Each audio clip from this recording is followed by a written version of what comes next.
Welcome to the Experts in Fire podcast. I'm Mike Vennard, your host, and with me today is Randy Mowry. He's one of our master hearth professionals here at Woodland Direct, and today we are going to talk about what to consider when planning your outdoor kitchen. Let's get into it.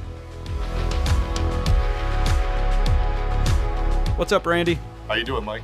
I'm good, buddy. I'm good. So as everybody is getting out and the whole coronavirus thing is starting to dissipate and the curve has been flattened, thanks to everybody for the work that they've done to help flatten the curve.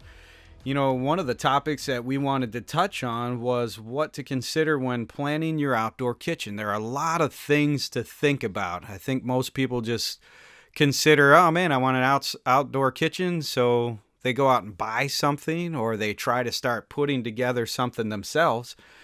So I thought it'd be a good idea for us just to sit down and talk to folks to help them plan out what they need to consider before they put that kitchen in place. And what I'd like to do, Randy, is maybe just talk in terms of you've got a homeowner on the phone who's called you and they're looking at, a particular barbecue grill that's a drop-in barbecue grill head. And now they're asking you questions about their project. Where would you start with them if they're telling you, Randy, I'm building this outdoor kitchen. I need a grill to go with it, but can you help me with some of the other stuff? Where would you go with them? That's a great question, Mike. You hit it, because when they call in about a built-in grill and they say we're building an outdoor kitchen, so the first question comes to mind is who's building it? And then it comes down to, what are we building it out of? We don't expect everybody to know these things, so we are asking very elementary questions, meaning, are you building it out of wood? Because we've seen that happen. Right. And we've seen those styles burn to the ground because they're not built correctly. So we always want to find out what the construction is, who's doing it, and go from there with their questions. Okay, so I'll pretend to be the homeowner here. You know what, Randy? I want this really big grill, and the island that I'm putting together is going to be about 13 feet long because I have a lot of people over all the time, and I want to have a bar top on it as well, but I want this grill to fit into place right about the middle of this bar top island. What starts to ring bells to you when I give you that statement?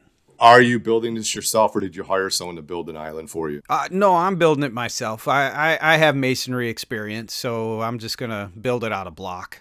Oh, perfect. That helps out a lot. We just want to make sure it's not combustible. Mike, where are you building this at? What are the surroundings? Are we like under a pavilion, or is this wide open just on your patio? You know what? I put the patio in last year, so I'm just building it on the patio itself. I just want to be able to grill out there, have the refrigerator. I saw a kegerator I can put in there as well that builds into the island that some companies have available as well. We have a lot of parties outside. We entertain a lot, but I really want that 13-foot bar top. Perfect. Well, I appreciate you doing a lot of the front end work for me already, because it sounds like you've already planned where you want it surrounding Mason experience. So I'm not, worried about the foundation of where you're putting it. I'm assuming with your skill set that you've already planned for all of this. You mentioned a fridge and a kegerator. We do probably want some doors and drawers for space. What other appliances besides the grill are we doing? Like a smoker in an area? We just want to make sure that we have room for all of the pieces that you want. It's pretty much refrigeration and the grill itself.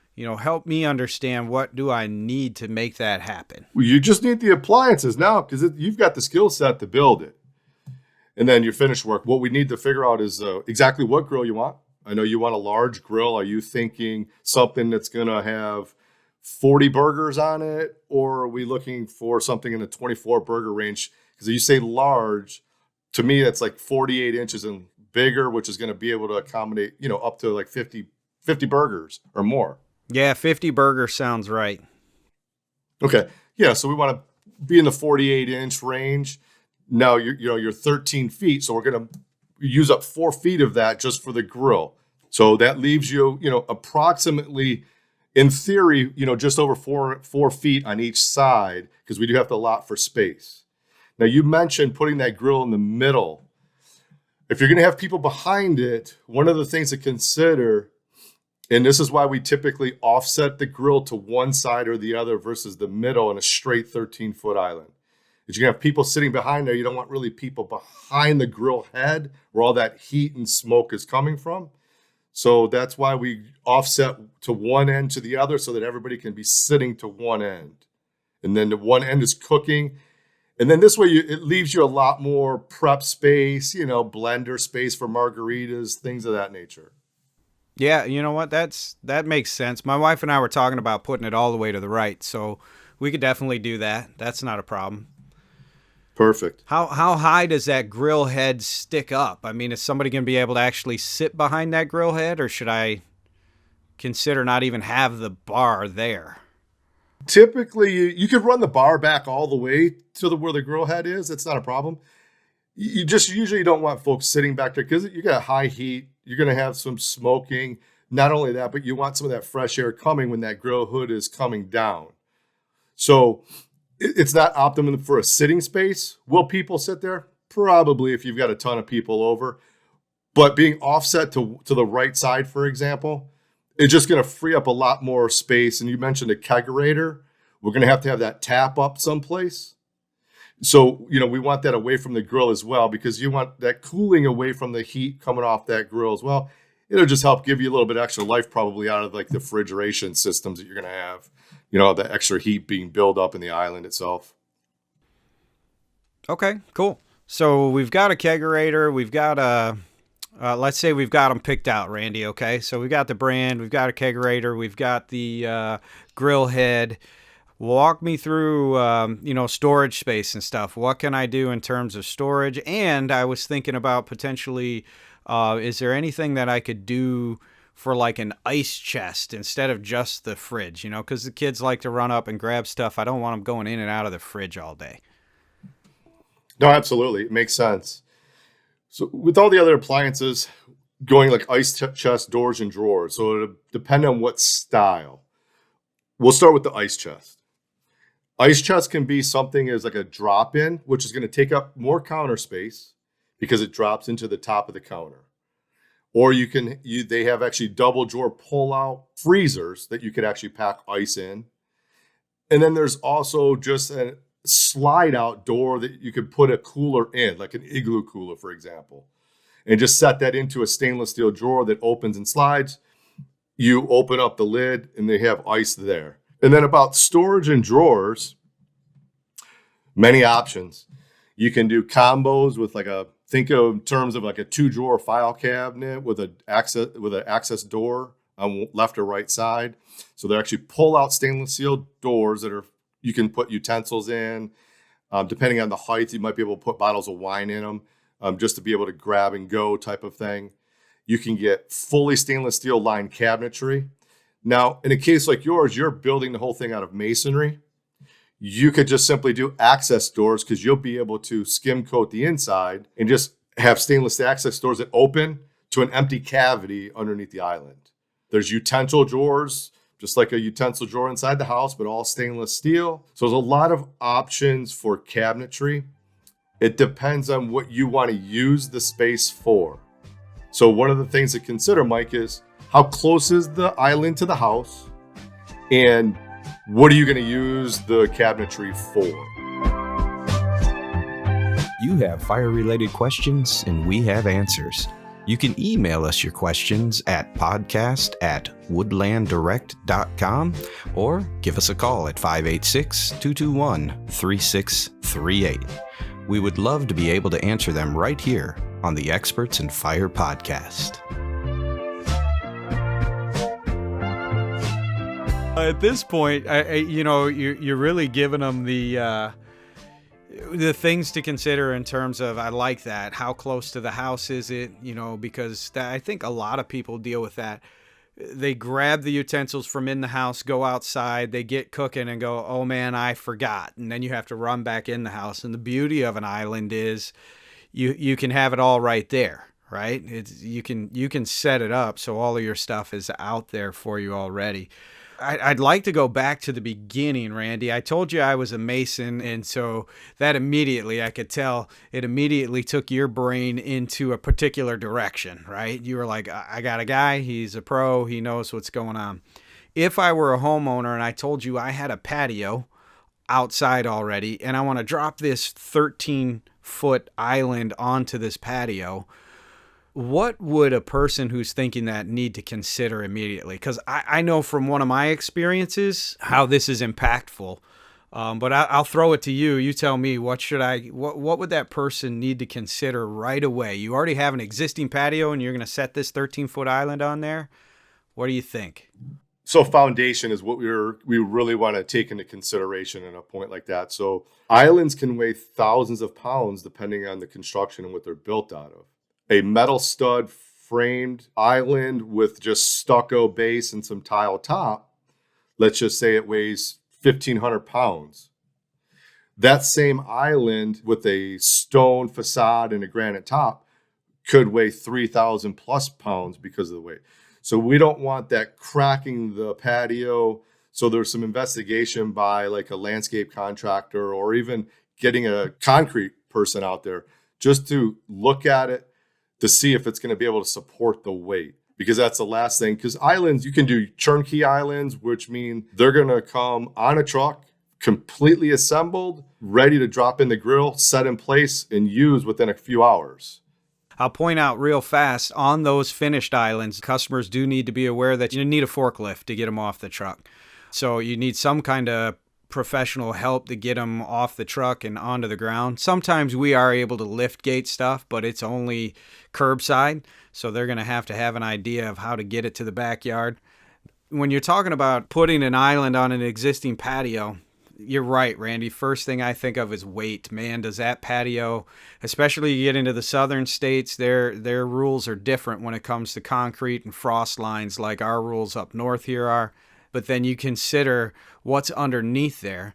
Then you put on top of that, where am I going to get my electrical and my gas from? You know, those are the two big considerations as well, to go, okay, it's safe to put this here, but how am I going to pipe up if it's natural gas that, I'm getting the grill head for? Where's that coming from? And then where's the electrical going to run from as well on a patio that already exists? Absolutely, yeah. Pre-existing patios are obviously more challenging than something new, just because of the plumbing situation. If they want to sink electricity, if they are doing natural gas, are they cutting up part of the concrete patio and running these new lines for the particular island? And that's part of the planning part of it, the surroundings. Where is it going? What amenities do you want to have? When it comes to delivery, it's a curbside delivery. They need a high-low Bobcat with long forks on it from their landscaping contractor, or we ship it to a moving company that they've made arrangements with a local moving company. We send it there. The moving company brings it out, sets it in place for them. A lot different than when we do unfinished islands. Unfinished islands, we can cut them in 3-foot sections, 2-foot sections, where one person can carry that section. We have a small little video on our site showing a couple guys putting a little U shape together in a matter of minutes as an unfinished type of island, because they are easy to move around. And that's why we do so many of those as well. That's great to point out right there. We can make islands fit just about anywhere. I know we've done islands to high rises in New York City that had to fit inside of the elevator to get them up to the roof, So yeah, that is. And it's also a weight issue when you're looking at the high rises. So they're basically just going to spray a stucco finish on it to keep the weight down as well. Right, absolutely. As you consider planning out your outdoor kitchen, gas line is important. Where it's going to come from, how it's going to get there. You need to consider electrical, because these islands all have some type of electrical that need to come to them. I think a lot of people don't recognize that even your grill needs to have an outlet to plug into. You need to have some type of venting. You need to have some kind of airflow through that cavity. And then we've gone through a couple modes here of what you could think through. One is just your standard, I can buy this island with all of the stuff. I can basically set it in the backyard, plug and play. The other side is I can order the island unfinished so that I can get it off the truck, get it into the yard, screw it all together, coat it however I want to match my backyard, use the same stonework that my mason's been using, same countertops if I want that match the kitchen or other outdoor features. And then all the way to your hardscape company that we work with, and they do it all via blocks and stones and the whole works. So there are options available to our customers out there, and we want to make them aware and let them know that these things are available to them. So important to plan your work and then work your plan, right? In all my years of coaching, that's one of the phrases we always use. And I gotta admit, I get into my own projects in my own house, and I discover that I get anxious a lot faster, and I just have to tell myself, slow your roll, man, slow your roll, because you've got a day or a weekend to get a project complete, right? And you're feeling rushed, you're feeling anxious. But when it comes to these types of things, if you just take the time to plan it out and then work your plan, it'll all come out nice. It'll be beautiful in the end. You'll be hanging out around an awesome environment, a kitchen outside, which is super cool. And be able to entertain people, depending on where you live in the country, for months and months on end without the headaches. So we thank you all for listening. We really do appreciate you being a part of the podcast. If you haven't subscribed yet, please do. Coming up next, how to achieve your ultimate kitchen goals. So we're going to take the planning and put it into practice. We'll see you then.